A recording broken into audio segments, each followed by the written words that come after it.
Shalom Bapak Ibu Saudara yang dikasih dalam Tuhan kita Yesus Kristus. Kajian teologi pada kesempatan kali ini akan membahas mengenai satu tema di dalam perjanjian lama, yaitu mengenai pemberian tanah Kanaan kepada bangsa Israel sebagai bukti kesetiaan Allah menurut kitab Yosua pasal yang ke-13 sampai dengan pasal yang ke-24. Bapak Ibu Saudara, kalau kita melihat mengenai pemberian tanah Kanaan kepada bangsa Israel, maka ada beberapa hal yang harus kita perhatikan. Yang pertama yaitu adalah mengenai pembagian tanah Kanaan. Di dalam pasal ke-13 sampai dengan pasal yang ke-19 diceritakan mengenai pembagian wilayah Kanaan kepada segenap seluruh suku-suku Israel. Pendudukan pertama dilakukan oleh suku Ruben, diikuti oleh suku Gad dan setengah dari suku Manase di Gilead. Kita bisa melihatnya di dalam pasal yang ke-13. Kemudian di dalam pasal yang ke-14 diceritakan mengenai penempatan Kaleb yang merupakan seorang hamba yang setia, di mana di masa tuanya dia tinggal di Hebron. Kemudian di dalam pasal yang ke-18 sampai dengan pasal yang ke-19 diceritakan mengenai pendirian kemah suci yang ada di Silo. Lalu dilanjutkan dengan pembagian tanah yang dilakukan melalui undian untuk ketujuh suku Israel yang belum mendapatkan bagian.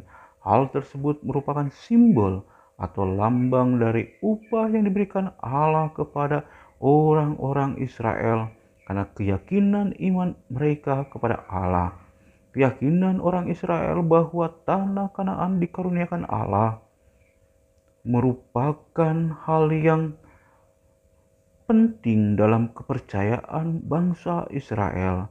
Mempunyai milik pusaka di tanah yang sudah dijanjikan oleh Allah kepada bapa leluhur mereka menjadi jaminan bahwa orang Israel dilindungi dan diberkati oleh Allah.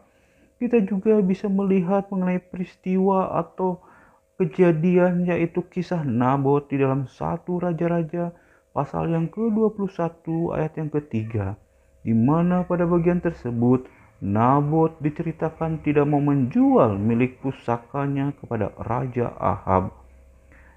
Hal tersebut memang sudah menjadi suatu tradisi di dalam bangsa Israel, bahwa mereka memegang teguh mengenai tanah yang sudah diberikan Allah kepada mereka. Bapak, Ibu, Saudara yang dikasihi dalam Tuhan kita Yesus Kristus, pemberian Allah merupakan suatu panggilan untuk bangsa Israel sendiri. Bangsa Israel harus menerima karunia Allah tersebut. Kita bisa membacanya di ayat yang ketiga pasal ke-18. Hal tersebut berlaku dalam kerajaan Allah saat ini.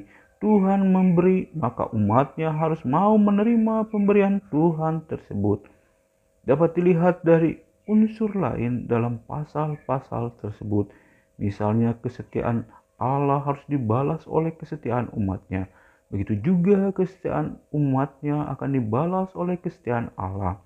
Contohnya kita bisa melihat di dalam Kejadian pasal yang ke-34, di mana dalam bagian firman Tuhan tersebut diceritakan mengenai suku Simeon yang melakukan durhaka kepada Allah, dan akhirnya mereka diberi bagian yang kecil di dalam tanah Kanaan. Bapak, Ibu, Saudara yang dikasih dalam Tuhan kita Yesus Kristus, di dalam bagian firman Tuhan ini Yosua yang merupakan seorang hamba Tuhan yang setia dianugerahi memiliki pusaka yang istimewa sesuai dengan janji Allah. Seluruh bagian tentang pembagian tanah suci tersebut memuat kabar yang menggembirakan, suatu janji yang sungguh-sungguh Allah tepati kepada keturunan daripada Abraham. Bapak, Ibu, Saudara dikasih dalam Tuhan kita Yesus Kristus, kemurahan dan kesetiaan Allah hendaknya disambut dengan kesetiaan umatnya terhadap Allah. Bapak, Ibu, Saudara yang dikasihi di dalam Tuhan kita Yesus Kristus, Kalau kita berbicara mengenai pemberian tanah Kanaan kepada bangsa Israel oleh Allah, maka yang pertama yang harus kita lihat tadi adalah mengenai pembagian wilayah yang ada di Kanaan kepada suku-suku di Israel. Maka hal yang kedua yang harus kita lihat yaitu adanya kota-kota perlindungan di dalam wilayah yang Allah berikan kepada suku-suku Israel. Setidaknya ada 6 kota perlindungan yang dicatat di dalam kitab Yosua. Kita bisa melihat keenam kota perlindungan tersebut ada ditempatkan di sisi sebelah barat sungai Yordan, yaitu di Kadesi, Sikem, dan Hebron. Kemudian 3 kota perlindungan yang lainnya berada di timur sungai Yordan, yaitu ada di Beser, Ramot, dan Golan. Keenam kota perlindungan tersebut termasuk ke dalam kota-kota yang diberikan kepada suku Lewi. Kita bisa membaca dengan lebih jelasnya di dalam Bilangan pasal yang ke-35 ayat yang ke-6 sampai dengan yang ke-7. Bapak Ibu Saudara, yang dimaksud dengan kota-kota perlindungan disediakan atau ditetapkan oleh Tuhan sebagai tempat untuk berlindung bagi orang-orang yang sudah melakukan kesalahan karena kekeliruan atau ketidaksengajaan. Hal itu juga Bapak Ibu Saudara kalau kita kaitkan di dalam kehidupan kita sebagai orang-orang Kristen masa kini. Kristus sendirilah yang menjadi kota perlindungan bagi orang-orang Kristen masa kini. Dengan berpegang teguh kepada ajarannya, dengan berpegang teguh kepada apa yang sudah dijanjikannya, maka kita sebagai orang-orang Kristen beroleh perlindungan dan tertutup dari segala kesalahan, segala dosa yang sudah kita lakukan, sehingga kita orang-orang Kristen menjadi orang-orang yang menjadi orang-orang Israel secara rohani. Dalam hal ini Bapak Ibu Saudara, maka kita mendapatkan perlindungan dari Yesus Kristus sebagai Tuhan dan Juru Selamat kita. Bapak Ibu Saudara yang dikasih dalam Tuhan kita Yesus Kristus. Kesimpulan dari kajian teologi pada kesempatan kali ini yaitu kitab Yosua mengajarkan bahwa Allah setia menepati janjinya. Allah telah menjanjikan tanah Kanaan kepada bapa leluhur bangsa Israel.